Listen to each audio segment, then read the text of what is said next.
Sejam todos bem-vindos da internet, que Deus abençoe. Estamos hoje tratando diante da Trindade. Espero que seja uma bênção. Deixe aí um pedido de oração nos comentários. Meus irmãos, diante da Trindade. Percebam que a figura aqui traz o quê? A ideia do quê? O que vocês estão vendo aí? Uma praia. Um sol. Hã? Um horizonte. O que mais? O que tem aqui no meio? Um balde. Um balde. Meus irmãos, sempre tento fazer as nossas imagens comunicativa. Por que comunicativa? Isso aqui é o resumo de uma história que aconteceu com Santo Agostinho.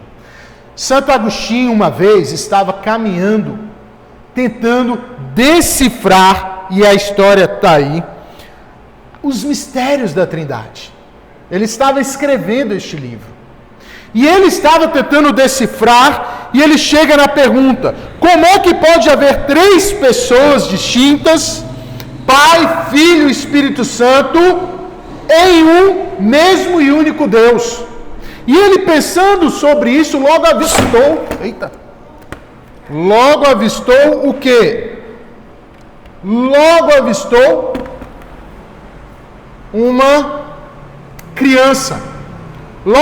uma criança. E a criança ia correndo desesperadamente para buscar a água no baldinho e encher um buraco.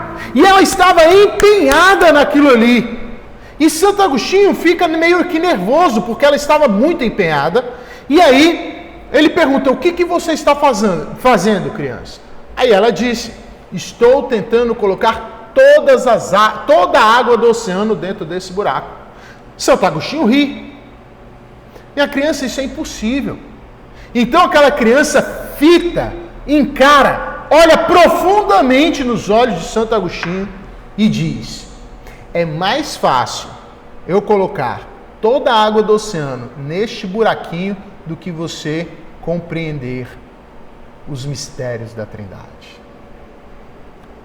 Esse é uma história, não sei a veracidade, mas Santo Agostinho nos conta isso.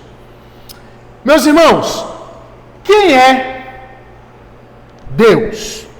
Ficou ruim aí, né? Quem é Deus?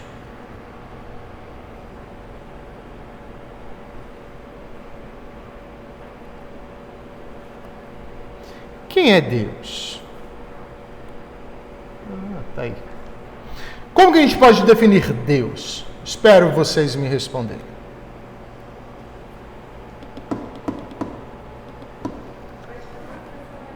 Pessoal da internet, quiser compartilhar também, quem é Deus?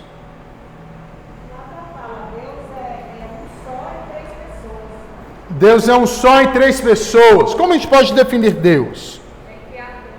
Deus é criador. Ele é o alfa. O que mais? Quem é Deus? Dona Valdete. As Valdetes. Quem é Deus? Deus é nosso Pai. Olha só. Olha só.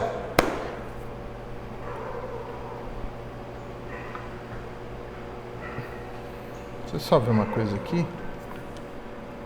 Tá. Por isso que eu me perdi. Porque quando o computador caiu, avançou. Vamos aqui em Deuteronômio 6:4 diz: ouve Israel, o Senhor nosso Deus é o único Senhor. Então, meus irmãos, a primeira coisa que a gente tem que entender é que Deus é um só. São quantos deuses? Um. Somos monoteístas. Então, Deus sendo um só, o cristão ele é monoteísta. Ou seja, nós temos somente um Deus. E essa afirmação, que nós temos um só Deus, ela corrobora com qual mandamento? Com qual mandamento? Ter um só Deus. O primeiro. Então veja, dizer que nós temos um só Deus está correto.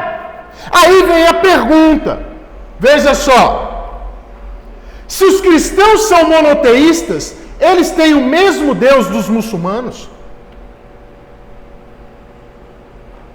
Porque os muçulmanos também se dizem monoteístas, um único Deus. Yahvé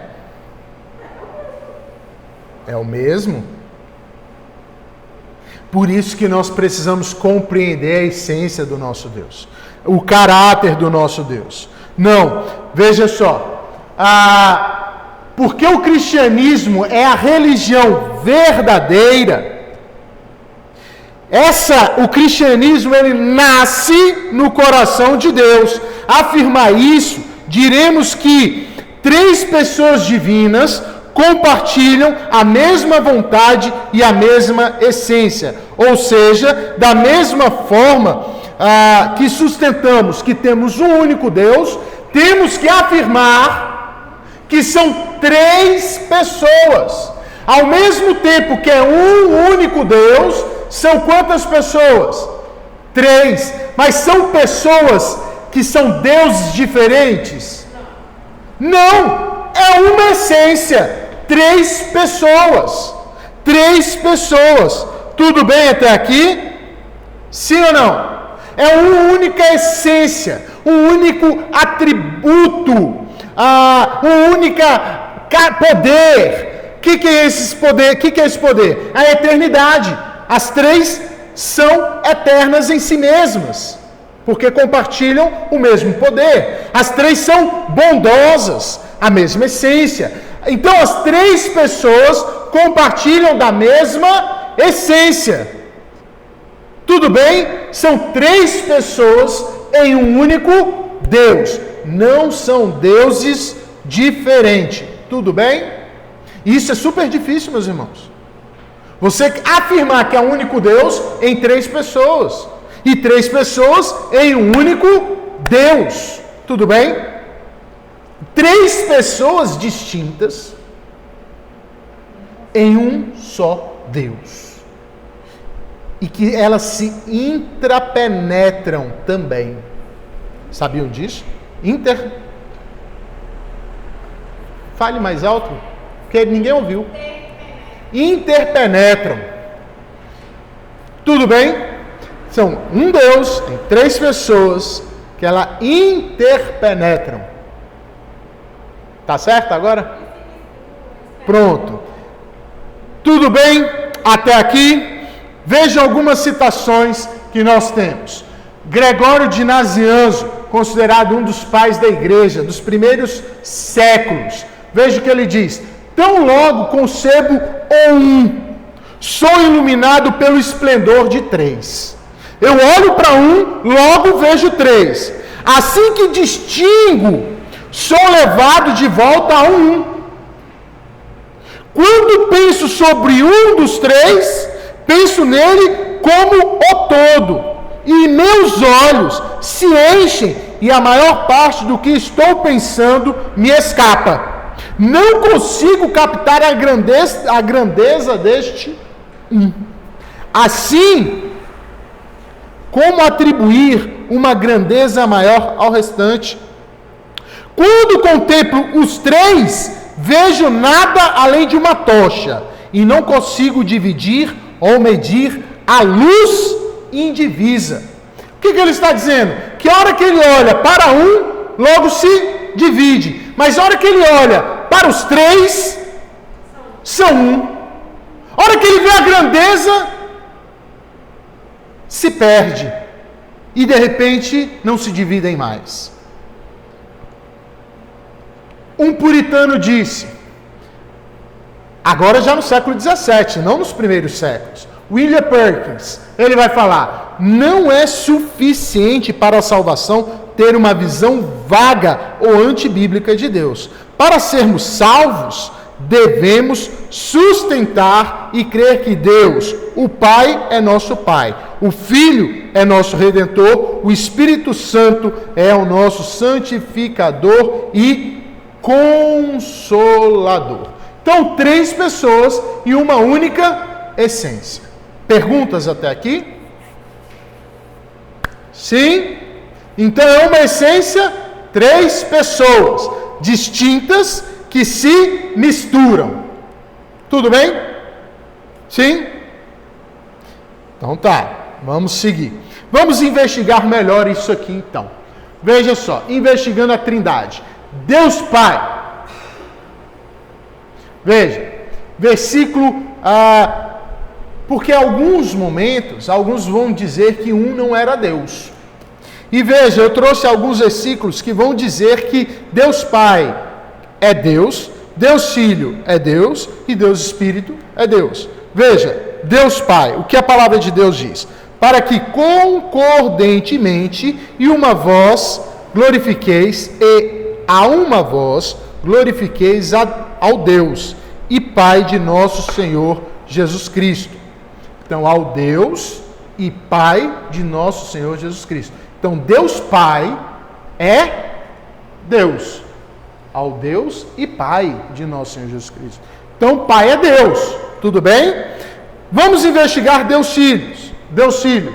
Aguardando a bendita esperança e a manifestação da glória do nosso grande e Salvador. Então, Jesus Cristo é... O que está escrito aqui? Deus e Salvador, meus irmãos. Coloquei outros versículos. Então, sustentar que Jesus Cristo não é Deus é jogar a Bíblia fora. E o Espírito Santo? O Espírito Santo, Atos capítulo 5, 3 vai dizer: então disse Pedro a Ananias: por que encheu Satanás teu coração para que mentisse ao Espírito Santo, reservando parte do valor do campo, conservando-o, porventura não era teu? E vendido não estaria em teu poder? Como, pois, assentaste no teu coração este desígnio? Não mentistes aos homens, mas a Deus. Ou seja, no início ele fala, mentisse a Deus, ao Espírito Santo. No final ele diz, mentisse para Deus. Então, o Espírito Santo também é Deus, mas um único Deus. Lembra? Ouve, ó Israel, teu único Deus, em 3 pessoas. Tudo bem até aqui? Sim ou não? Investigando então agora a Trindade na eternidade. Porque, por exemplo, alguns vão dizer que as pessoas foram criadas em um momento. Isso não é verdade, porque as pessoas são Deus. E Deus sempre existiu.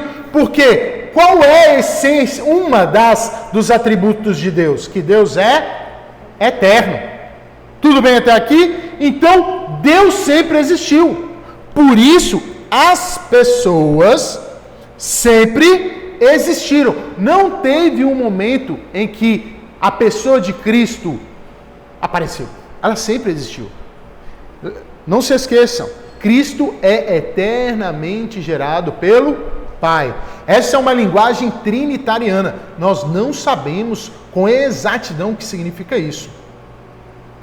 É diferente de ser criado. Criado fomos nós. Mas é eternamente gerado. É uma linguagem deles. Qual é a característica da fé? Aceitação, confiança. Lembra disso? Então, a gente aceita isso, confia nisso. A criação também não é ausência em Deus. Porque tem gente que fala que nós somos o objeto de Deus, porque Deus estava se sentindo solitário, então Ele criou. Não, meus irmãos, a Bíblia fala que Deus estava satisfeito em sua própria glória, eternidade. Deus não precisa de nós, é o contrário. É Deus quem Aliás, somos nós que precisamos de Deus. E o que é então a criação? Entendo, estamos investigando a Trindade aonde? Na eternidade. Na eternidade. Então eu quero que vocês entendam comigo. Deus estava satisfeito em si mesmo com a sua glória. Muito satisfeito.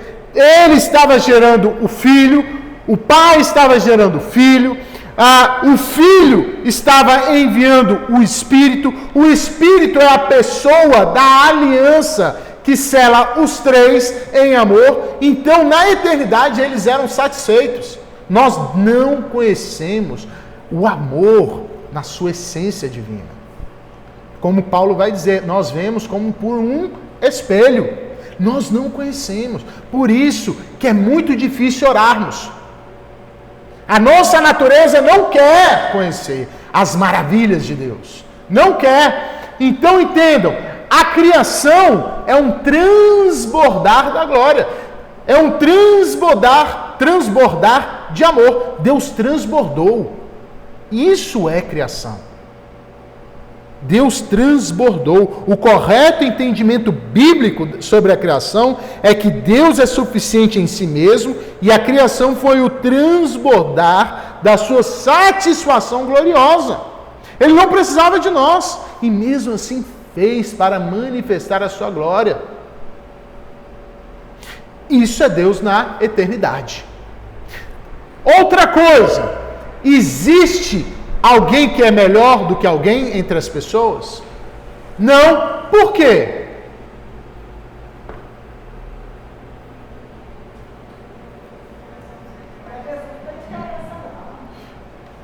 Por quê? Jesus fez a própria imagem e semelhança dele, é isso por causa disso? Não. Por que não há diferença entre as três pessoas? Perguntei. Não, mas eu entendi que era pessoa só. Não, só estou falando da Trindade. Tira o foco, minha irmã. Tira o foco. Então pensem na Trindade. Existem diferença entre as pessoas da Trindade? É. Por quê? Porque são da mesma natureza, são da mesma essência, são um só. Então, meus irmãos, não há diferença em essência. Por isso que a gente não pode falar assim, eu me apego a Jesus, eu só me apego ao Espírito Santo, eu só me apego em Deus, Pai. Tem que ser um equilíbrio. E algo que fala que é crente, mas não foi batizado, não conhece. Não existe. Acho que não existe uma pessoa mais importante que a outra, acho que não há uma hierarquia, eu acho que eles se complementam, acho que faz parte de uma pessoa. Mas a própria Natureza. a própria Bíblia, ela estabelece funções. O Espírito Santo, ele é lembrador, é consolador. Jesus, Sim. Mas não é melhor. não. Então. Mas funções, né? A Bíblia Sim. fala do requisito. Ele é o leão da tribo de Judá, quem é? Jesus. O alfa e o ômega, Deus. Né? O princípio e o fim, aí Deus. Então a Camila está trazendo o quê? A atividade da Trindade no nosso tempo. Veja, estamos olhando Deus aonde? Na eternidade. Agora vamos começar a enxergar Deus no nosso tempo. Deus invadindo, o eterno invadindo o temporal. Então vamos investigar agora Deus na temporalidade, no nosso tempo. Tudo bem? Vejam.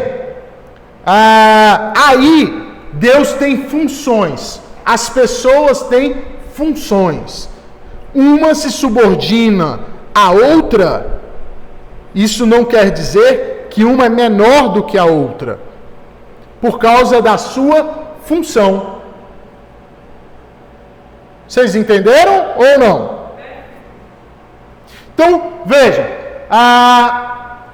Veja que Cristo assume a sua unicidade com o Pai. Ele vai dizer que é único com o Pai. Eu e o Pai somos um, diz João 10:30. Eu e o Pai somos um. Isso aqui ele está dizendo que é igual. Agora veja só que interessante aqui. Cristo também vai dizer lá em João 6,38, porque eu desci do céu não para fazer a minha vontade, e sim a vontade daquele que me enviou. Quem que se encarnou? Foi Deus Pai ou Deus Filho? O Filho. Entendam? O Filho. Olha o que ele vai dizer lá em João 14,28. Pois o Pai é maior do que eu. Como entender que o Pai era maior do que Cristo, sendo que são três pessoas iguais? Ele não fala que eu e o Pai somos um? Como que entender agora que eles também, o próprio Cristo assume, Deus Pai é maior do que eu? Isso, por causa da sua função no tempo. Hã? Não, por causa da sua função no tempo. Eles decidiram agir na nossa história. Eles decidiram criar. Para isso, eles estabeleceram o quê? Funções. Funções, entendam. Cristo na eternidade, Deus na eternidade agia de um jeito. Deus no nosso tempo estabelece funções, porque através dessas funções a sua vida vai ter sentido. O filho se submete ao pai. Qual é o quinto mandamento? Ele está ensinando o que Deus quer. Então, quando ele fala que o Pai é maior do que eu, é na sua função aqui, ó.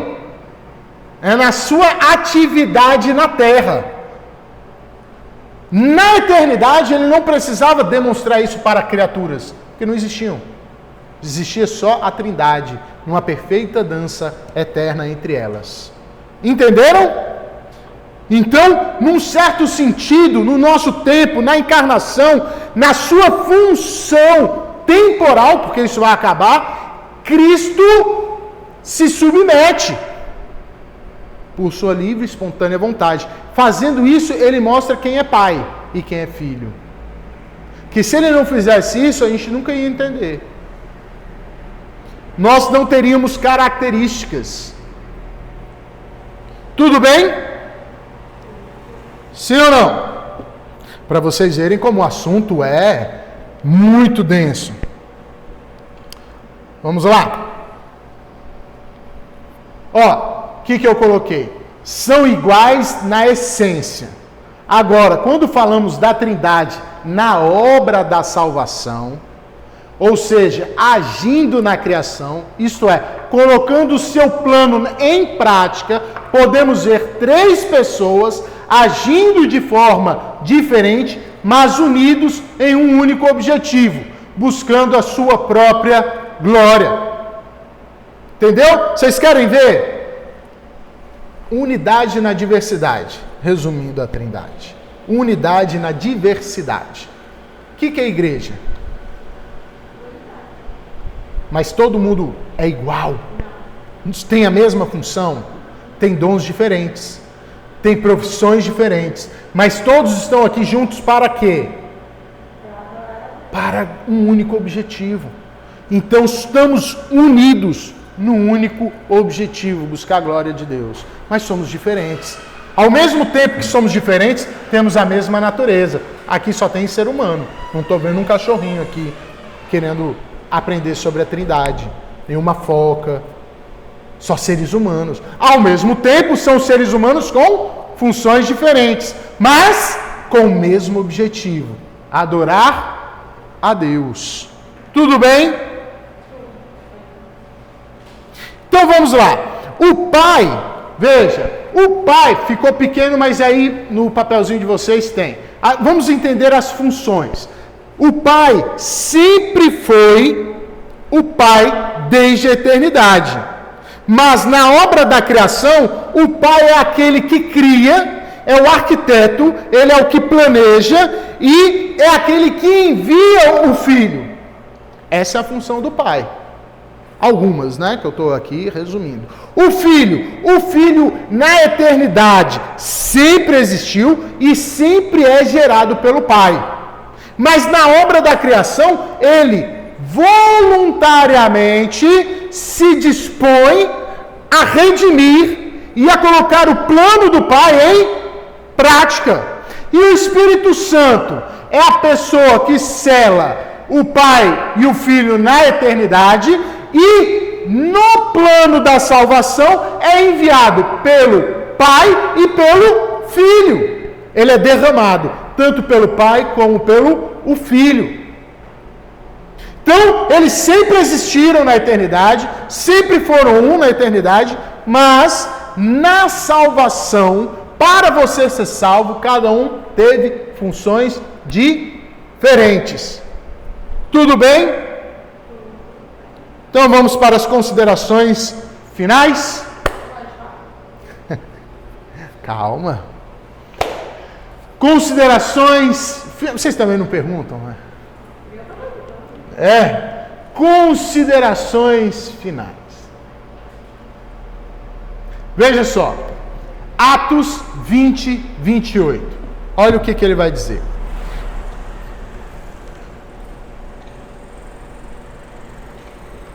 Atos 20, 28. Atendei por vós e por todo o rebanho sobre o qual o Espírito Santo vos constituiu bispos, para pastoreardes a igreja de quem? Deus. A qual ele comprou com o seu próprio sangue. Olha que interessante. Com uma doutrina frágil da Trindade, a gente não vai entender esse versículo como ele precisa ser entendido. Quem é que compra a igreja com sangue? Mas aqui ele está dizendo quem?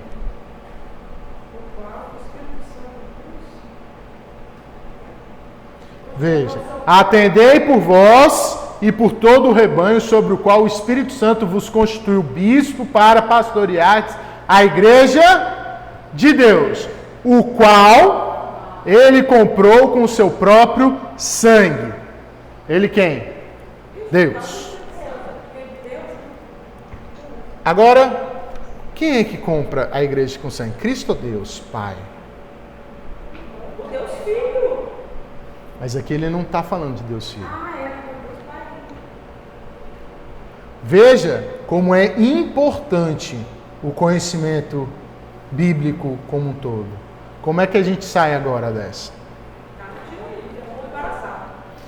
Considerações finais. Para mostrar para vocês que tem muito assunto.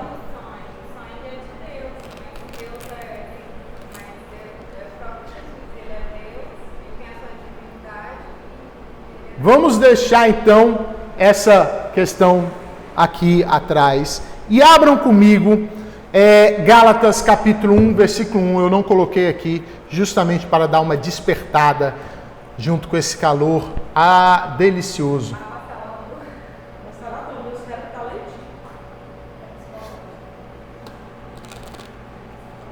É psicológico.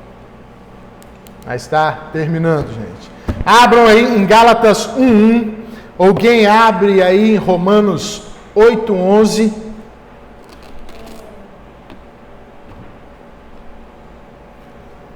Abra comigo aí. A gente já vai entender isso.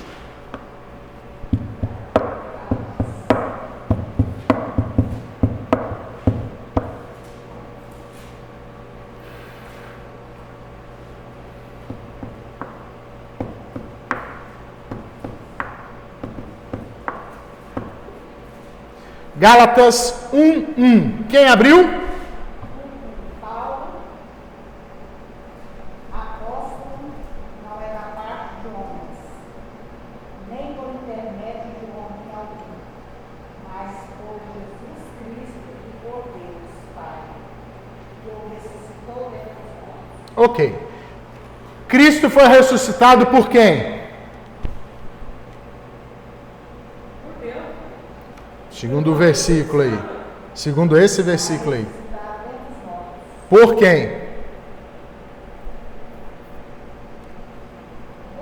Por Deus. Segundo Gálatas 1:1. Deus ressuscitou Cristo.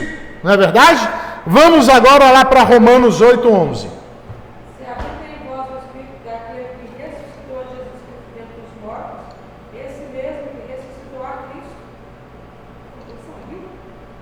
Só isso aí já está bom. O Espírito de Cristo que o ressuscitou dos mortos. Romanos está dizendo que quem ressuscitou Cristo? O Espírito Santo.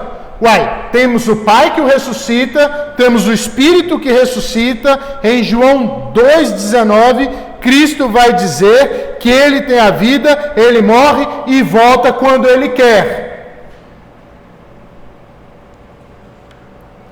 Como foi que Cristo voltou à vida? Foi pelo Pai? Foi pelo Espírito? Foi por Ele mesmo?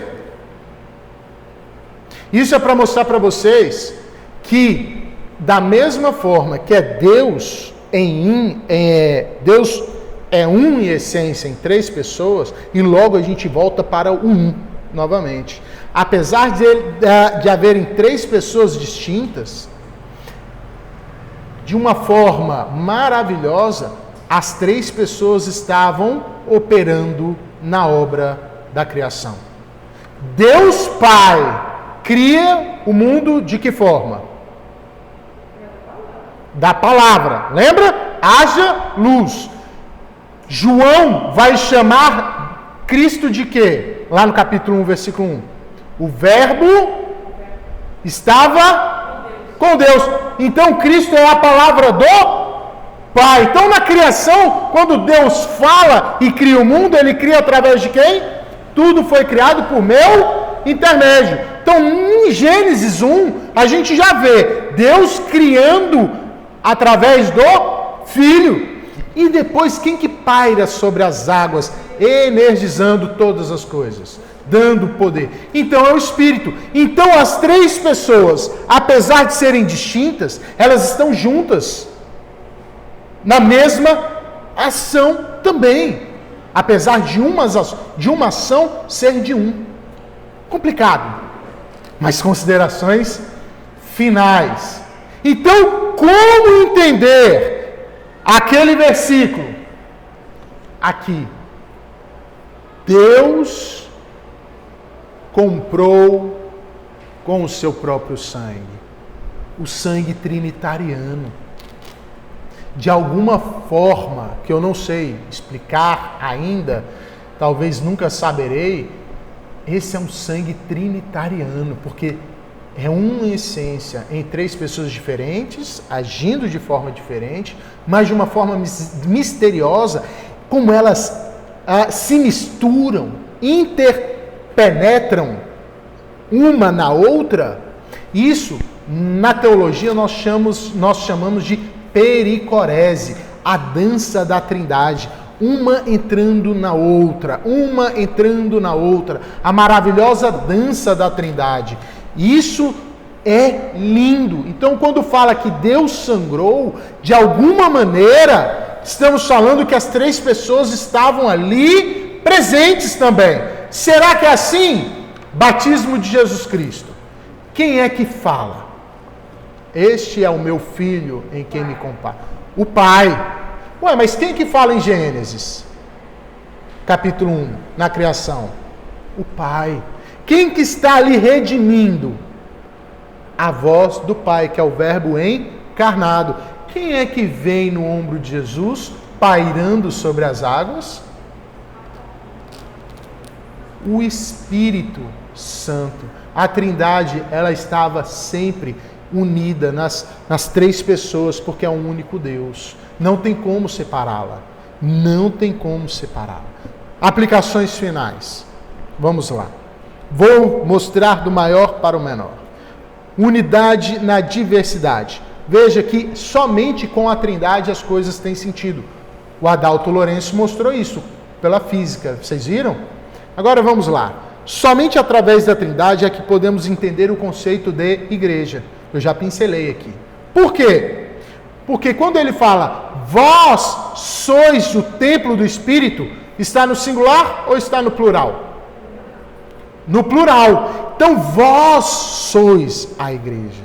Vós, não é só você, é vós. Então, todos vocês sois a igreja, uma igreja.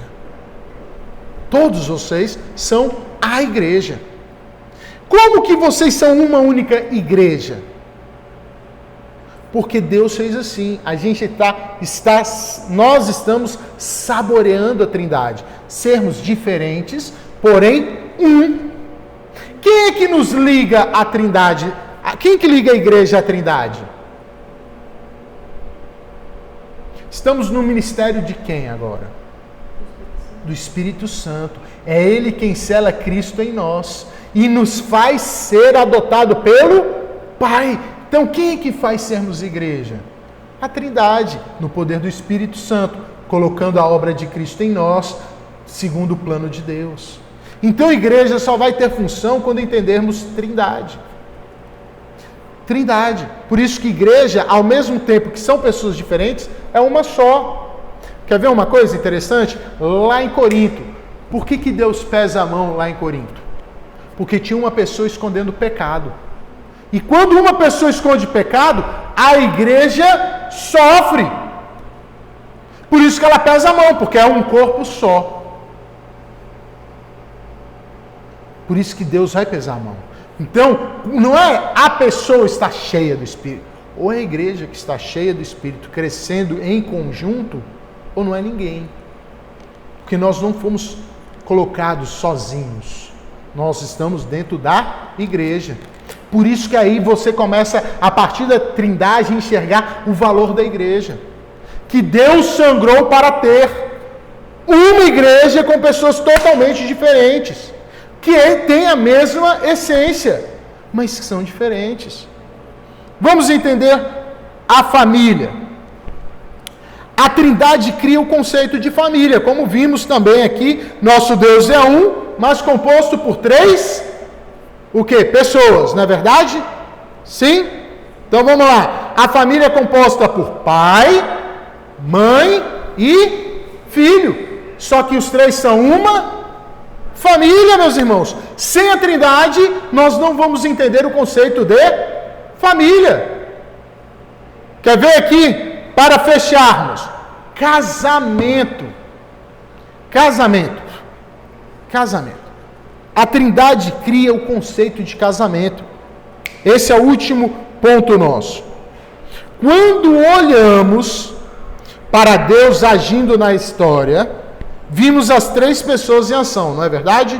Ele planeja, Cristo redime. Então, isso quer dizer que na redenção há uma subordinação. Na redenção, na obra da criação, na redenção para nos salvar, há uma subordinação. Somente nesse momento. Cristo se subordina à vontade do Pai. Os 3 têm uma única, o quê? Vontade. Funções diferentes, porém, um único objetivo, não é? Então vamos chegar à função diferente. Paulo vai dizer... eu não pus isso aí, mas está no papel de vocês. Lá em 1 Coríntios 11:3, Paulo vai dizer: quero, entretanto, que saibais, se Cristo é o cabeça de todo homem, e o homem o cabeça de toda mulher, e Deus o cabeça de Cristo. Então, dentro do casamento há uma subordinação. Isso não quer dizer que a mulher seja menor, mas como na Trindade há uma subordinação, agora Paulo está mostrando que a família só vai funcionar se encaixar no conceito da Trindade.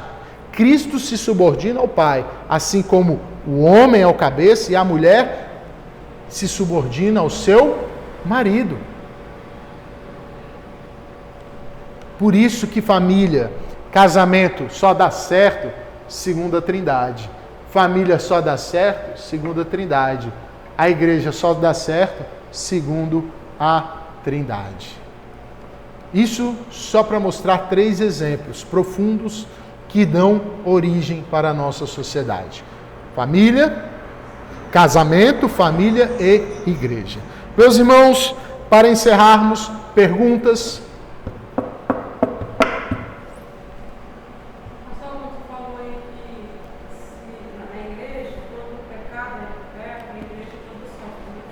Isso.